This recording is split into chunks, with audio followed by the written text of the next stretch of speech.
Comment la bête de Gévaudan est devenue une légende. Bonjour à tous. Perdu sur les hauteurs du Massif central, aux confins du Languedoc et de l'Auvergne, l'ancienne province de Gévaudan est un plateau couvert de landes broussailleuses, arrosé de pluies abondantes et baigné de brumes aussi tenaces que ses longs et rigoureux hivers. Le XVIIIe siècle s'y écoula bien loin du Paris du siècle des Lumières et des progrès de l'économie. Dans les campagnes qui s'étendaient autour de Mende, l'actuel chef-lieu de la Lozère, la noblesse et le clergé conservaient leur emprise séculaire sur une paysannerie qui veillait sur ses troupeaux sans contester leur autorité. Entre 1764 et 1767, un terrible épisode rappela toutefois cette contrée éloignée à la mémoire des Français, faisant même frémir le reste de l'Europe, les ravages provoqués par la bête du Gévaudan. Tout commença en juin 1764, dans les environs de Langogne. La bête dévora une bergère de 14 ans, Jeanne Boulet.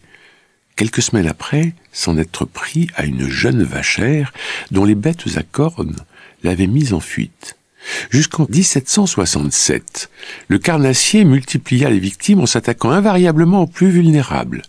Des jeunes gardiens de troupeaux, des femmes et surtout des enfants, qu'il surprenait seuls dans les pâturages et massacrait en plantant ses crocs dans leur cou jusqu'à les égorger, voire les décapiter. Le mot d'ordre des autorités qui recommandèrent de ne plus envoyer de gardiens seuls avec leurs bestiaux ne suffit pas à restaurer la paix. La bête s'attaqua à la petite troupe formée par Jacques Portefaix, un berger de 12 ans, et ses jeunes camarades, 2 filles et 4 garçons, qui la firent décamper grâce au bâton ferré ou hallebarde dont on armait alors les jeunes pâtres. Elle s'en prit ensuite à une fratrie et à leur mère, Jeanne Jouve, qui n'hésita pas à l'affronter au corps à corps pour sauver sa fille de 9 ans et son fils de 14 mois, mais qui perdit son fils aîné âgé de 5 ans des suites de ses blessures. Parmi les plus célèbres témoignages figure celui de Marie-Jeanne Vallet, âgée de 20 ans, qui servait le curé de Paulac. Surprise par la bête alors qu'elle traversait un ruisseau avec sa sœur cadette, celle qui fut surnommée la pucelle de Gévaudan parvint à s'en débarrasser en lui plantant sa hallebarde dans le poitrail. Rares furent toutefois les proies qui échappèrent à ses griffes.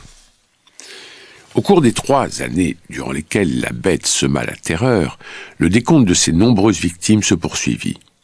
Elle fauchait principalement des enfants, sillonnant cette vaste région avec une grande vélocité. La tranche d'âge des 5 à 17 ans représente en effet 80% des signalements sur un bilan d'environ 100 morts et 120 blessés. En décembre 1764, l'impuissance des chasseurs locaux face à cet animal féroce poussa le gouverneur de l'ancienne province du Languedoc à faire appel à Jean-Baptiste Duhamel, capitaine aide-major de l'armée, et à ses 4 compagnies de dragons. Au bout de 6 mois, ces troupes essuyèrent un échec qui déçut d'autant plus la population locale qu'elle s'était conformée à l'usage, en logeant chez l'habitant. Dans l'intervalle, la presse s'était emparée de l'affaire et l'avait portée aux oreilles de Louis XV. Soucieux de son peuple, le monarque décida en 1765 de dépêcher le meilleur chasseur de loups du royaume, Jean-Charles Vaumelle d'Enneval. Ces consciencieuses battues se révélèrent tout aussi infructueuses. Critiqué pour avoir cavalièrement congédié Duhamel, Louis XV fut en outre raillé par la presse étrangère pour son incapacité à vaincre l'animal. Il n'en allait plus seulement de l'ordre public, mais du prestige du roi de France. Louis XV finit donc par envoyer le plus grand spécialiste du royaume en matière de chasse aux loups, son porte-arquebuse François-Antoine, accompagné de ses 16 lieutenants de louveterie. Le 21 septembre 1765, après 3 mois de ratissage systématique et de carnage ininterrompu, les louvetiers abattirent dans les bois de l'abbaye royale des Chazes un grand loup qu'ils assimilèrent à la bête de Gévaudan. Sa dépouille fut authentifiée, embaumée, puis présentée à la cour de Versailles. Le mystère était levé. Mais au bout de 3 mois, la psychose reprit de plus belle. Les enfants recommencèrent à disparaître dans des circonstances sanglantes. Les habitants évitaient de s'aventurer seuls à travers champs et les rumeurs se remirent à circuler sur un animal féroce ne rôdant jamais bien loin.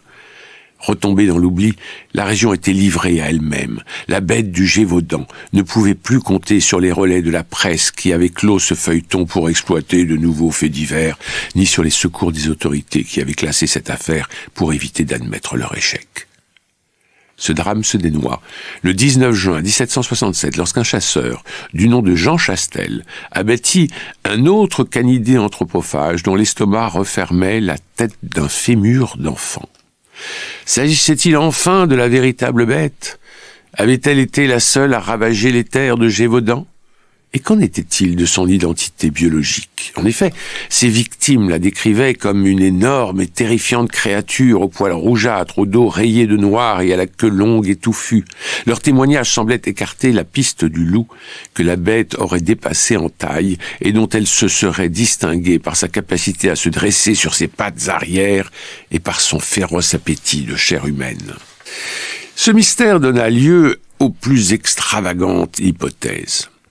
On évoqua la piste d'une hyène échappée de la ménagerie du roi de Sardaigne, ou celle d'une bête sauvage domestiquée puis égarée par une bande de gitans, ou encore celle d'un lycanthrope surnaturel. Des femmes racontèrent leur rencontre glaçante avec un homme hirsute et déguenillé, tandis que l'évêque de Mende, Monseigneur de Choiseul-Beaupré, publia un mandement évoquant la visite de la bête de l'Apocalypse pour punir les péchés des hommes.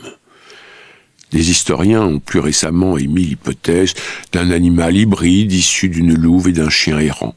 Privé d'une meute qui lui aurait transmis ses pratiques de prédation, cet animal solitaire aurait défini ses propres lois et développé des comportements anthropophages particulièrement agressifs. Il reste néanmoins possible que la bête du Gévaudan ne soit ni plus ni moins qu'un simple Canis lupus. Spécialiste de l'histoire du loup et de ses représentations, Jean-Marc Morisseau fait remarquer que ce loup n'aurait pas été le premier à incarner l'archétype de la bête qui terrorise les campagnes en perpétrant une série d'attaques sur ses habitants. D'autres loups anthropophages l'auraient en effet précédé. La bête de Singlet, 1632-1633, la bête du Gâtinais en 1653, la bête de la forêt de Bénet en 1693 et 1694, ou encore la bête de l'Auxerrois en 1731 et 1734. Certes isolés dans leur espèce, ces loups mangeurs d'hommes n'en constituent pas moins une réalité historique à laquelle il n'est pas invraisemblable d'apparenter la bête du Gévaudan. Merci de nous avoir suivis jusqu'au bout. N'hésitez pas à vous abonner à notre chaîne et partager nos émissions. À très bientôt pour un nouvel épisode.